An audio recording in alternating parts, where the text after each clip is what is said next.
C'est au pied de Notre-Dame-de-la-Garde que la pollution aux particules fines est le plus visible à Marseille. Une bonne mer qui a d'ailleurs été rénovée à cause de cette pollution il y a quelques années.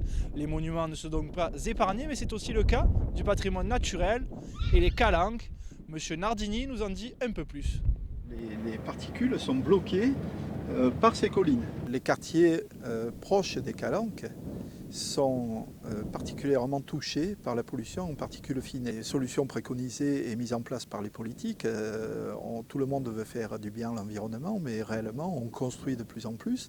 Il faut mettre en place des solutions alternatives comme des déplacements, comme de nouveaux transports en commun et arrêter de construire et arrêter de faire affluer des centaines de milliers de véhicules au jour sur ces zones comme un échappatoire pour le centre-ville de Marseille.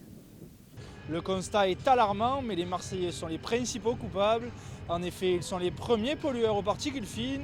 Nous avons rencontré Yann Chanak, ingénieur et spécialiste chez Airpaca, qui nous en dit un petit peu plus.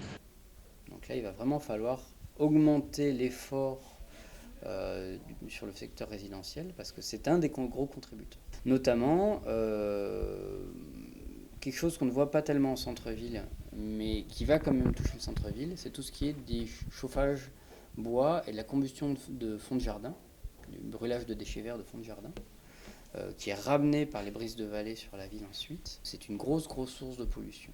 Un brûlage de fond de jardin, vous cramez n'importe quoi dans des conditions d'humidité et de température qui sont catastrophiques. Donc ça a beau être des feuilles mortes à la base, c'est quand même dégueulasse. C'est très polluant. Et il ne faut pas le faire, c'est interdit. Au vu de l'ampleur que prend le phénomène et des conséquences que peut avoir la pollution aux particules fines, la municipalité songe à des solutions. Elle pense notamment à trouver des moyens alternatifs pour les voitures et revoit petit à petit son système de transport.